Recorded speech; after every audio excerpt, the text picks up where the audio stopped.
Hello everyone, welcome to Placement Raja.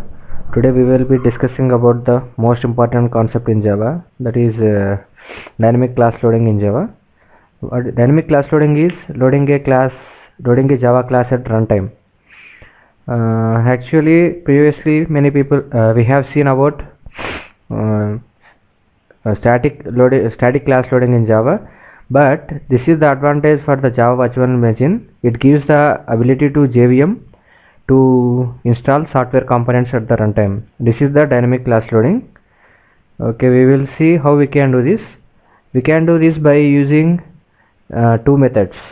Dynamic class loading can be done by two methods. First method is class.forName, and second method is by using ClassLoader.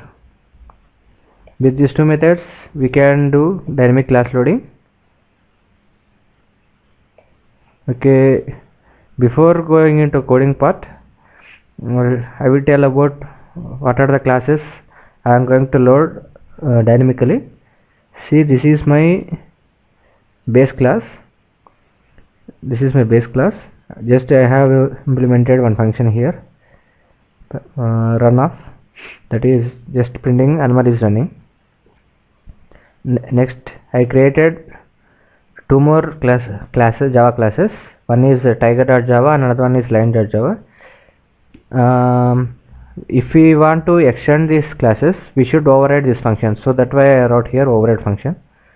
So here tiger extends animal class and it will override this run function which is there in animal. So I am just printing tiger is running.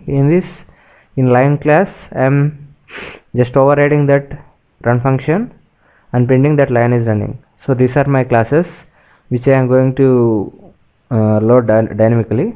So let's go into coding part. Here this is the first method by using class.forName. It will take class.forName will take string as an argument. See, here path is here YouTube videos. This is my source folder, and here scanner is used for taking input of anything like string or integer. So I will take here class name as an input, so that's why I am using scanner here. If user gives class name as input, it will load that class by using class.forName. So let's see how we can do this. After using this, it will just give class name. Then we have to create objects for this class. We can create objects by using this object equal to class dot new instance of. We'll create object for this class. So I am using this variable here. This is used to create any object. This object class, this is the class. This itself is a class which is used to create any objects. So finally what we have to do is we have to run that function. Run off.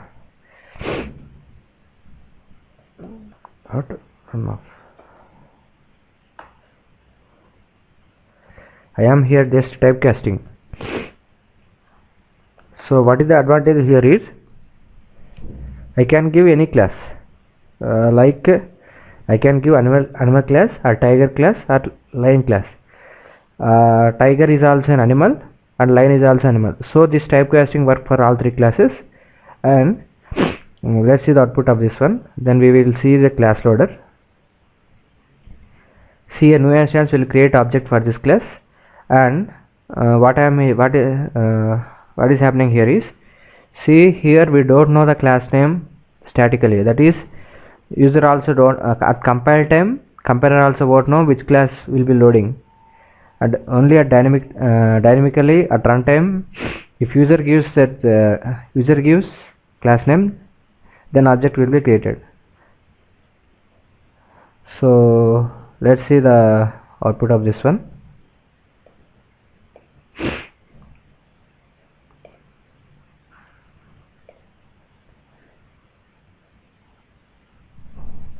See, enter class name. We can give tiger. See, tiger is running. Tiger is running. In tiger, function is there. Run function. It just will print tiger is running. It will print tiger is running. So dynamically tiger class is loaded here. Compiler also don't know about this, about which class will run. Only at runtime class will be loaded. It is also called lazy loading. Dynamic class loading is also called lazy loading, because during compile time no one will know which class will be loaded. Only at runtime class will be added to be loaded. So this is also called lazy loading. It will help the software components to install at runtime. This is the major advantage in Java. So we can see another method for creating for loading classes dynamically, that is by using ClassLoader. Here first you should know about this get system call loader. Get system call loader is a system class loader is a loader which belongs to the system, that is it is stored in java.lang class loader. So what I am doing here is, this is the class loader is an class. This is the object. For this object we are assigning system class loader. So now by using this class this object, we can load classes dynamically.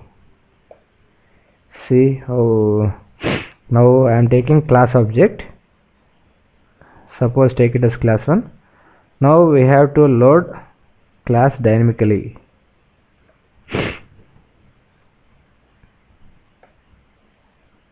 See, load class. Here argument is a string. See, we can take it as path.class name.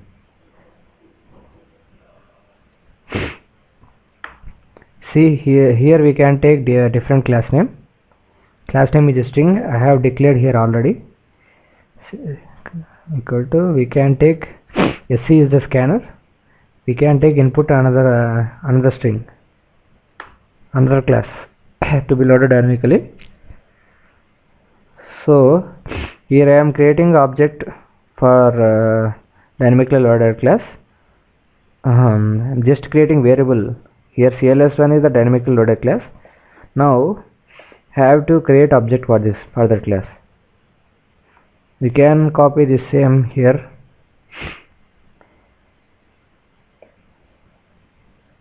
Same here, no problem. See, here I will rename it.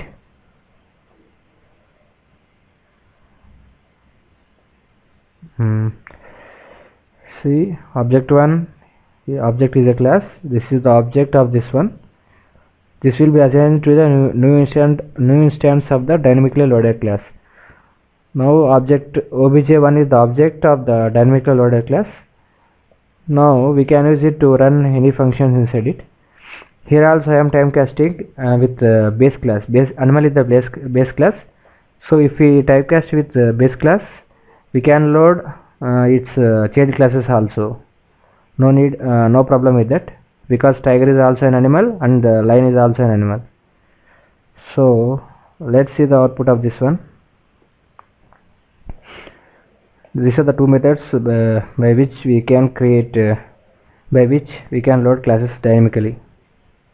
See the output. Run. See, at first time it is asking for class name. It is using Class.forName here. So first time we will go with lion. Lion is running.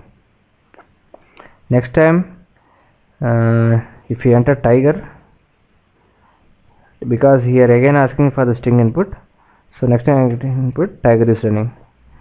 So these two, by using these two methods, we can load classes dynamically.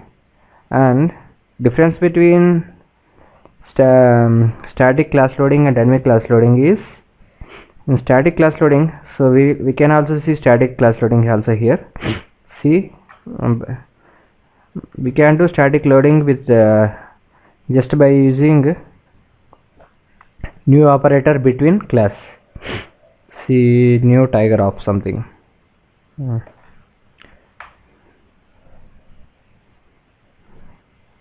Dot no, this is the static class loading. Here class will be loaded before compilation and object will be created during that compile time. So with static loading we can't have advantages like installing software components at runtime.